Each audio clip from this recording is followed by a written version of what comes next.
오늘은요 부활절 후 6번째 주일이에요. 릭 워렌 목사라고 하는 분이 목적이 이끄는 40일 이렇게 해서 세계적으로 히트를 친 그런 프로그램이 있죠. 오늘 제목은 목적이 이끄는 40일이 아니고요, 목적이 이끄는 바울입니다. 해서 바울이라고 하는 사람이 어떻게 그 목적을 향하여서 움직였는지, 어떻게 그 목적을 향하여서 일을 했는지, 이런 것들을 한번 살펴보면서 우리들의 삶도 하나님께서 우리들에게 부여하시는 목적을 따라 살아가는, 그래서 복된 인생이 되는 그런 시간이 될 수 있기를 주님의 이름으로 축원합니다. 하나님께서 천지를 창조하실 때에는요 어떻게 창조하셨죠? 말씀으로 천지를 창조하셨습니다. 교회학교 아이들하고 이제 예배 드릴 때, 찬송할 때 그런 거 하죠. 예수님이 말씀하시니 뭐죠? 포도주 됐네 이러잖아요. 그렇죠? 하나님께서 말씀을 하실 때에 하나님께서 빛이 있으라 하시니 빛이 있었고, 하나님이 나무들이 있어라 하니까 나무들이 있었고, 동물들이 있어라 하니까 동물들이 있었고, 말씀을 하시니까 다 하나님께서 말씀하신 대로 생겨나지더라 라고 하는 거예요. 마찬가지로 예수님도 제 종들에게, 하인들에게 뭐라고 말씀을 하시냐면은, 얘들아 여기 항아리에다가 물을 가득 갖다 부어라 했더니 하고서 이제 종들이 물을 떠다가 항아리에다 부었어요. 그리고선 또 뭐라고 하냐면은, 얘들아 그 항아리에 담겨져 있는 물에 한 바가지를 떠가지고 연회장에게 갖다 주어라 이런단 말이에요.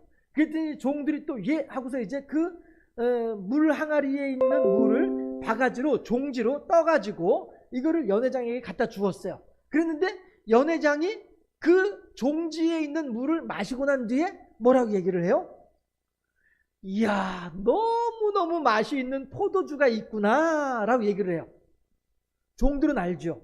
아니 저게 무슨 포도주야. 내가 우물에서 물 길어다가 항아리에다 부었고, 내가 그 항아리에 있는 물 종지에다 받아가지고 갖다 준 건데 저 연회장이 포도주라고 하네.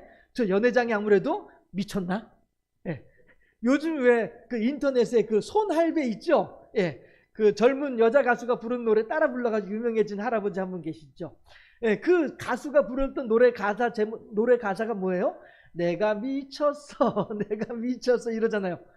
아마도 그 연회장에 종들이 보았을 때에는 그 결혼식장에, 혼인잔치집에 종들이 보았을 때에는 그 연회장이 아무래도 미친 것 같아. 내가 갖다 준 건 분명히 물 한 바가지인데 그 물을 먹고서 포도주라고 하니까 말이죠. 왜 그래요? 예수님께서 명하셨거든요. 물이 변하여 포도주가 되라고 명을 하셨다라고 하는 것이죠. 오늘 본문에서 바울도 마찬가지로 하나님께서 이렇게 하려고 하니까 못하게 해요. 저렇게 하려고 하니까 못하게 해요. 그렇게 하려니까 그것도 못하게 해요. 그런데 하나님께서 이렇게 해라 라고 말씀하시다는 거죠. 그래서 결국 바울이 하나님께서 하라 하시는 대로 했더니 어떻게 돼요? 바울의 행적이, 바울의 행한 일들이 오늘 우리들에게 이른바 바울의 2차 전도 여행이라고 하는 이름으로 우리들에게 아름답게 그 내용들이 전달되고 있더라라고 하는 것이에요. 결국 우리들이 마찬가지로 이 세상을 살아가면서, 비록 우리가 이 세상을 살아갈 때에는 근심된 일이 많고 참 평안을 모르고 살아갈 수밖에 없는 우리 인생들이지만, 그럼에도 불구하고 이 우리 인생들이 그렇게 환난과 역경이 뒤대이는 그러한 인생임에도 불구하고, 살만한 가치가 있고, 그럼에도 불구하고 너무너무 기뻐라고 이야기할 수 있는 근거가 있단 말이에요. 그게 바로 뭐냐 하면, 하나님의 말씀대로 살아가게 되면 그 인생은 어느 누구보다도 행복한 인생이 될 수 있다는 거죠. 왜요? 이건 하나님께서 우리들에게 하시는 명령이기 때문에 그래요. 천하 만물이 하나님의 명령대로 생겨나게 되어졌고, 또한 물이 예수님의 명령대로 포도주로 변한 거란 말이에요. 바울이 예수님의 명령대로 행했을 때에 그 발걸음이 형통한 발걸음이 되는 거란 말이죠. 마찬가지로 우리들이 이 세상을 살아가면서 행복하게 살아가는 것은 하나님의 명령이에요. 생육하고 번성하여 땅에 충만하라.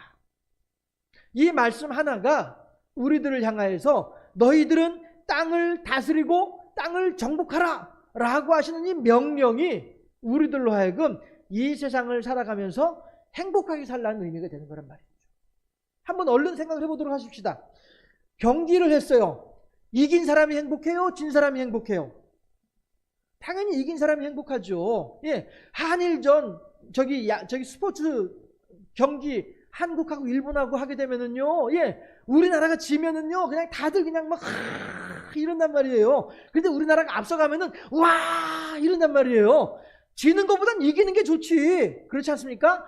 땅을 정복하고 땅을 다스리라는 거예요. 땅에 정복당하는 게 좋아요? 땅을 정복하는 게 좋아요? 다스림을 받는 게 좋아요? 다스리는 게 좋아요? 어떤 게 행복해요? 하나님께서 우리들에게 하시는 말씀은요, 행복하라는 거예요. 다 같이 스마일 하세요. 이 억지로 내 표정으로는 안 올라가니까 워낙에 우리들은 지금 막 온갖 힘들고 어려운 일에 찌들어가지고 우리들의 입꼬리가 올라가질 않아요. 그러니까 우리들 스스로 이렇게 손을 도와서 이렇게 올려줘야 돼. 자, 스마일. 네. 올리세요. 쭉쭉 올리세요. 예. 그 요즘 흔히 사람들 하는 말로 광대승천. 예. 막 웃다 보니까 막 광대뼈가 막 올라가는 거예요. 예. 광대승천. 예. 우리들은 웃어야 돼요. 왜? 하나님의 명령이기 때문에 그래요.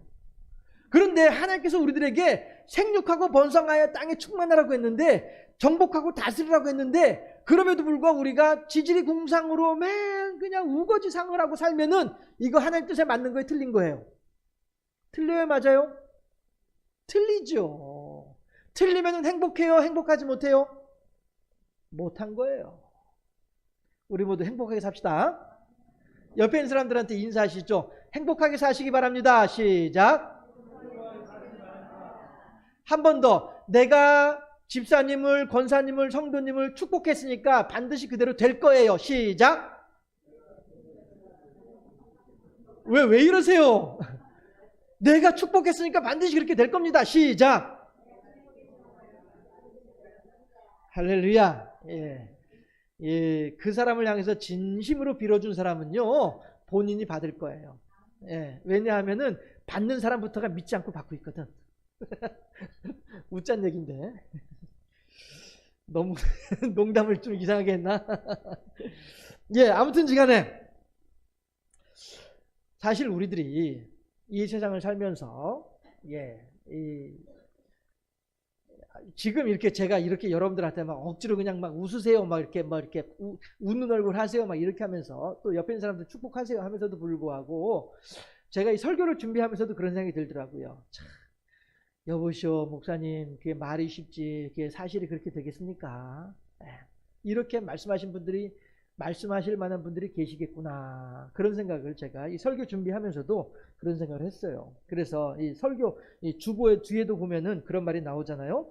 그럼에도 불구하고 우리가 살아보면 말이 쉽지 싶을 때가 있다라고 제가 이렇게 써놨단 말씀이죠. 예, 사실 그렇죠. 예, 우리가 아무리 하나님 말씀대로 살아가려고 하더라도 마음은 원이로되 육신이 약한 것이 우리 인생인지라 말이 쉽지 어떻게 하루 24시간을 하나님 은혜를 가지고서 행복하다, 평안하다, 즐겁다, 복되다 이렇게 하면 살 수 있겠어요? 그렇지 않겠어요?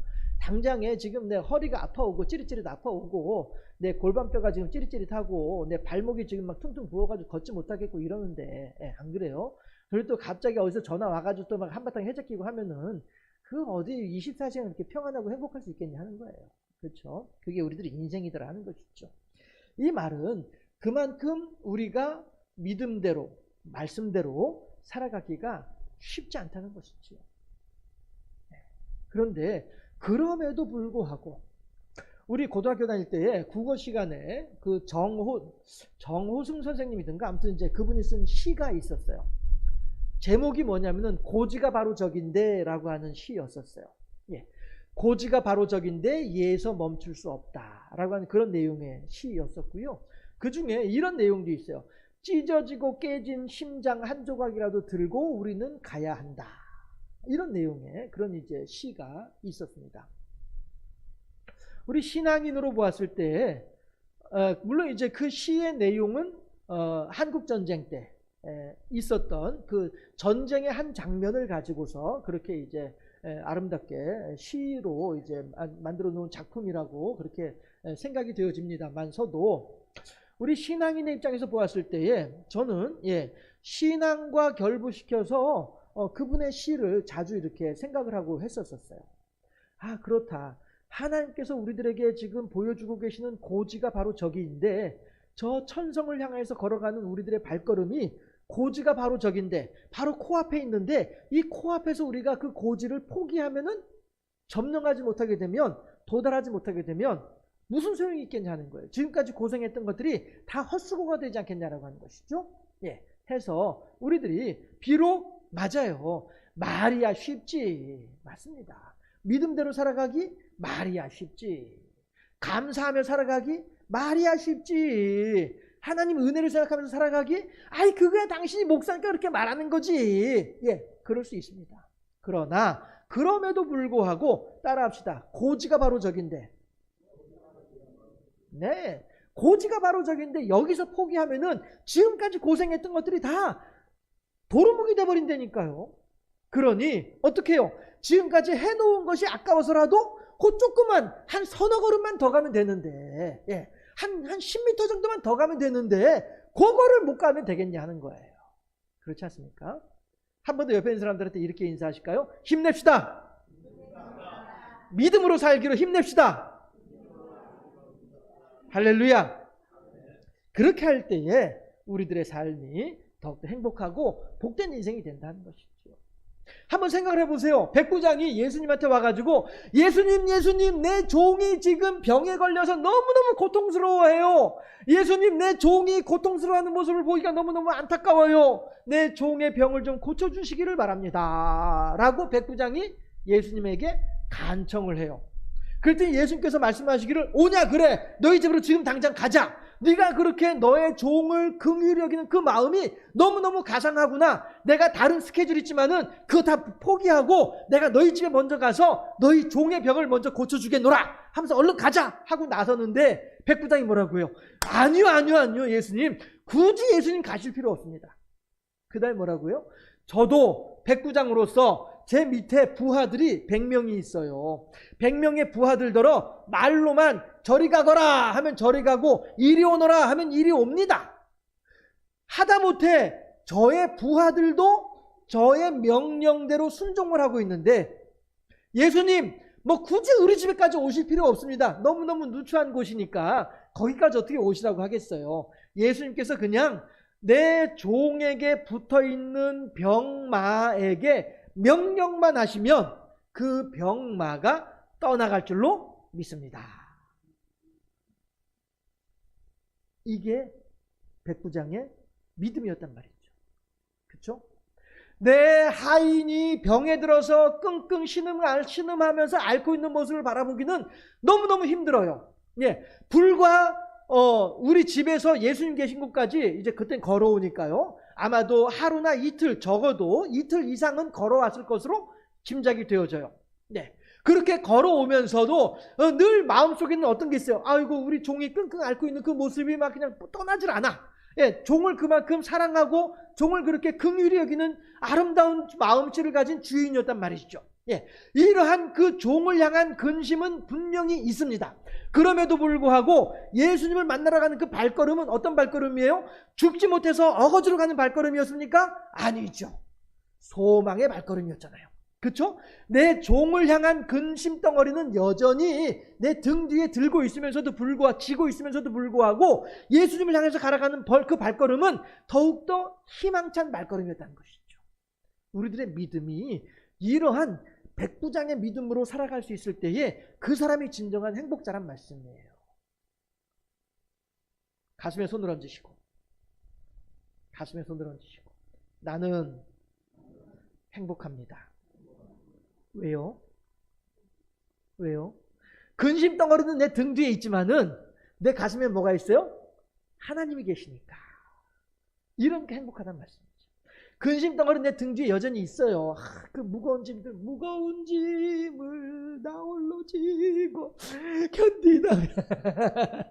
우리들의 실상이 그렇단 말씀이에요. 그러나 그럼에도 불구하고 그 백부장을 생각해보자 하는 거예요. 예, 백부장은 지금 예수님을 찾아가는 그 발걸음은 너무나도 희망이 있고 보람 있는 활기찬 발걸음이란 말씀이에요. 우리들의 천성을 향해서 걸어가는 발걸음이 그렇단 말씀이에요. 예.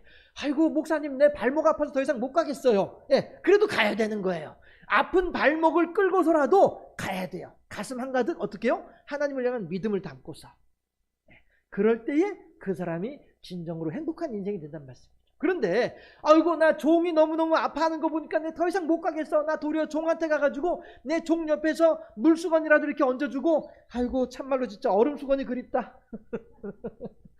예, 물수건이라도 얹어주고 예, 이렇게 하면서 내가 종 옆에 있는 게 더 나을 것 같아 라고 하게 되면 이 사람은 어떻게 해요? 그 종 잃어버리고 마는 거죠 뭐. 예, 그러나 종에 대한 아픔은 아픔대로 가지고 있으면서도 예수님에 대한 믿음으로 예수님을 향해 달려나가니까 종도 낫고 본인도 행복해지게 되는 거란 말이죠.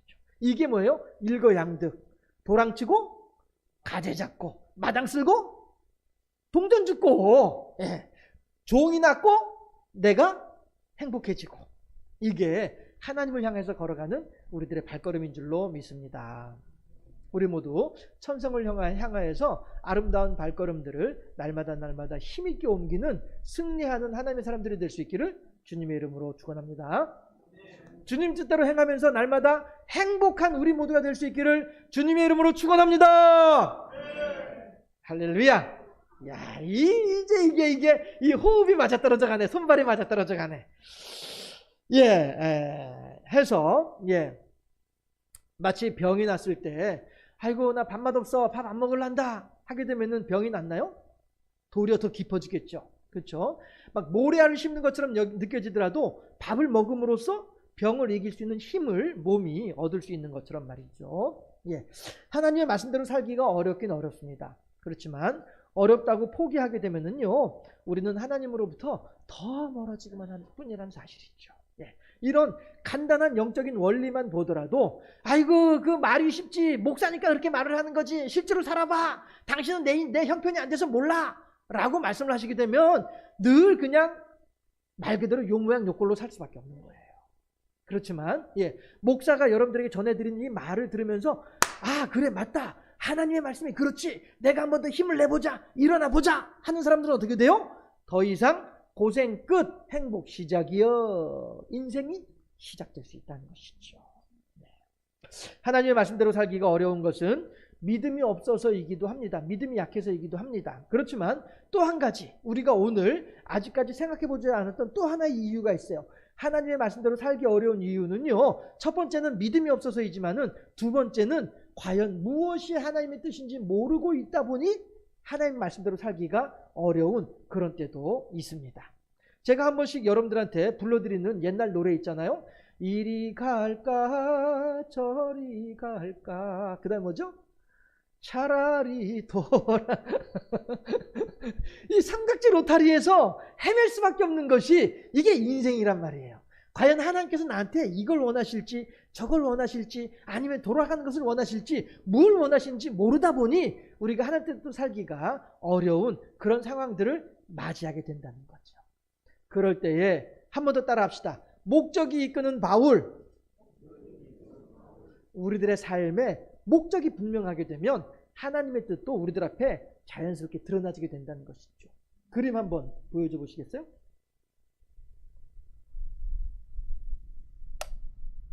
네, 이것이 이제 오늘 우리가 보고 있는 사도행전 16장에 있는 배경이에요. 예, 바울의 2차 전도 여행이고요. 저 지금 안디옥에서부터 이제 출발을 하잖아요. 그렇죠? 안디옥에서 출발을 해가지고 더베에 와가지고 더베라고 하는 동네에 와서 이제 전도 여행이 시작된 상황이에요. 예, 전도 여행이 시작된 지 얼마 안 돼가지고 더베에 와서 그건 좀 이따 얘기를 하도록 하죠. 해서 이제 이 사람들이 저 루스드라에서 아시아 쪽으로 전도를 하려고 했어요. 그런데 성령께서 그 길을 막으시는 거야. 그래가지고 도리어 이제 다시 또 이제 저기 길리기아 아무튼 안디옥을 거쳐가지고 드로아까지 왔어요. 드로아까지 와서 안디옥에서 다시 이제 아시아 쪽으로 이제 그 전도를 하려고 했는데 못하게 해가지고 드로아까지 와서 드로아에서 저 북쪽으로 올라가게 되면은 거기가 이제 그 갑자기 이름이 기억이 안 나네요.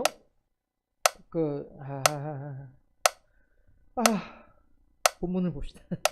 제가 갑자기 그 지명이 기억이 안 나가지고 비두니아로 가려고 했어요. 저 드로아에서 위로 올라가게 되면은 비두니아거든요. 해서 그럼 우리가 비두니아로 가서 전도를 하자라고 했단 말이에요. 그런데 비두니아로 가는 길도 예수의 영이 허락하지 않는 거예요.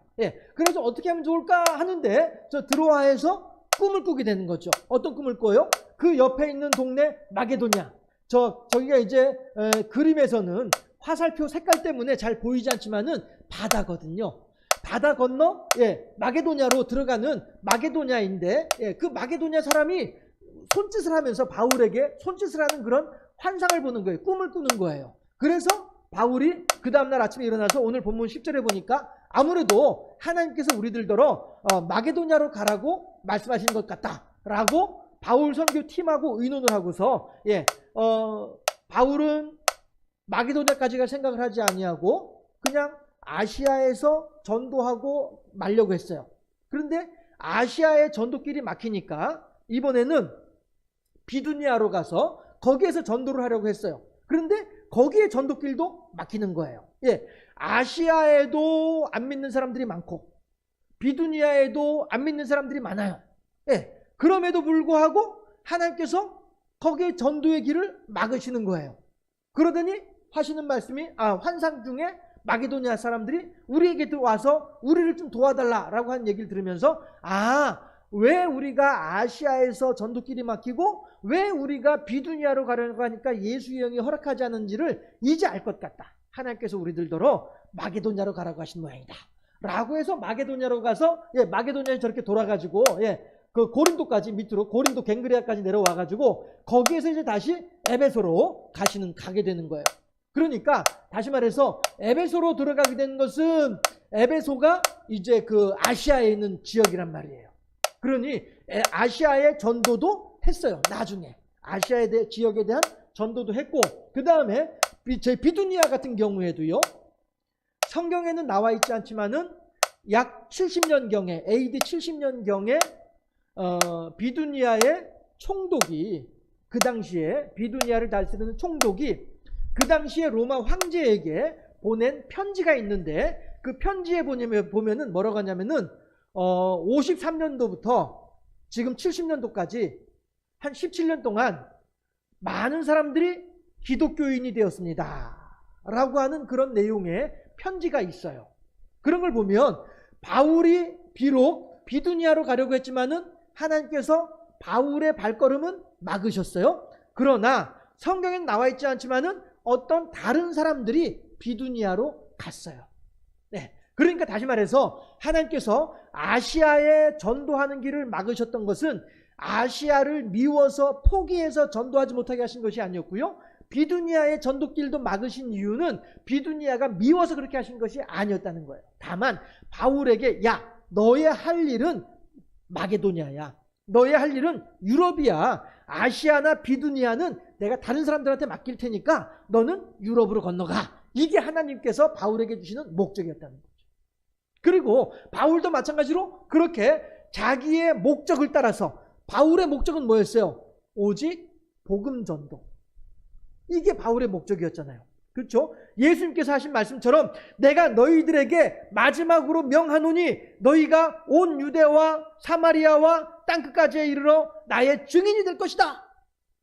모든 사람들로 제자를 삼아서 내가 너희들에게 가르쳐 주었던 것처럼 너희들도 그렇게 그들에게 생명의 복음을 전하여서 그들도 나의 제자가 되도록 제자로 삼아라 라고 예수님께서 하셨던 명령, 그 명령을 따라서 바울은 그 목적을 따라 살아갔던 사람이 바울이었단 말이죠. 그러다 보니 중간중간에 어려운 일이 생기고 중간중간에 힘든 일이 생기더라도 그 목적 하나만큼은 잊어버리지 않고 목적대로 살아가다 보니 하나님께서 그의 발걸음을 하나님께서 원하시는 방향으로 쭉 인도하시는 것을 우리들이 알 수 있다라고 하는 것이죠. 사실 바울은요, 이렇게 전도길만 맡긴 것이 아니었었어요. 바울이 2차 전도 여행을 시작을 하려고 할 때에 처음부터 무엇인가 삐그덕거리고 처음부터 무엇인가가 맞지 않고 처음부터 뭔가가 제대로 안 이루어지는 그런 일들이 있었더라 하는 것이죠. 아까 말씀드렸다 말했던 것처럼 더베에서 바울이 바나바와 헤어지게 됩니다. 바울에게 있어서 바나바라고 하면은요, 너무나도 중요한 인물이 바울에게 있어서 바나바입니다. 마치 우리나라의 이제 노무현 대통령하고 문재인 비서실장하고 그 두 사람의 관계가 그만큼 돈독하고 서로 간에 중요한 의미를 가지는 관계였던 것처럼, 바울과 바나바도 아주 서로에게 없어서는 안 될 중요한 사람들이었었어요. 그럼에도 불구하고 바나바가 바울과 더불어서 야 바울, 내 더 이상 너하고 같이 움직이지 못하겠다. 넌 그리 가라. 난 다른 데로 갈란다. 하고서 바나바와 바울이 헤어지는 자리가 어디냐면은 더베였단 말씀이에요. 이러니 바울로서는 정말로 한쪽을 잃어버린 것 같은 그런 고통을 느끼는 것이죠. 김대중 대통령이 노무현 대통령 서거하셨을 때 그런 말을 하잖아요. 내 몸의 한쪽이 무너진 것 같다. 그만큼 고통스럽다라고 하는 것을 표현을 했는데, 그리고서 몇 개월 안 돼가지고 김대중 대통령도 서거하셨잖아요. 그만큼 김대중이라고 하는 사람한테 노무현이라고 하는 사람이 그만큼 중요하고 의미 있었던 것을 알 수가 있는 것이죠. 더베에서 바울이 바나바를 잃어버렸어요. 그러니 야 이거 봐라 어떻게 하면 좋지? 라고 하면서 큰일 났다 라고 생각을 하지만, 그런데 바울은 바로 그곳에서 누구를 만나요? 디모데를 만나잖아요. 디모데라고 하는 사람은 바울이 양아들이라고 이야기할 정도로 그렇게 바울과 더불어서 아주 중요한 역할을 했던 사람이 또 디모데이기도 했다는 것이죠. 이런 것들을 생각을 해볼 때에 바울은 비록 내가 하나님의 말씀을 전하겠다, 예수님의 말씀대로 예수님의 복음을 전해야 되겠다라고 하는 목적을 가지고 살아가다 보니까 중간중간에 어려운 일이 생기고 중간중간에 힘든 일이 생기더라도 바울의 목적이 변경되지는 않더라 하는 것이죠. 그러니까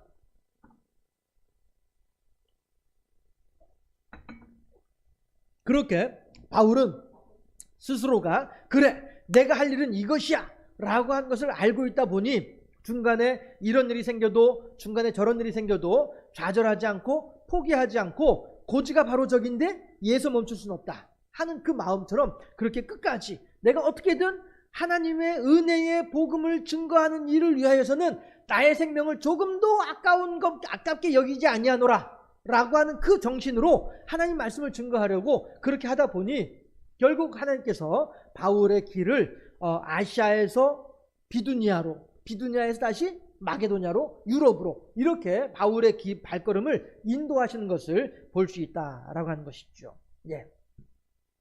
해서 우리도 이 성경을 읽는 입장이다 보니까 이 모든 과정이 그래서 그런 거였구나 라고 이해하고 받아들일 수 있어요. 하지만 정작 이 일을 겪고 있던 바울은 그 당시에 무슨 생각들을 했을까라고 하는 거예요.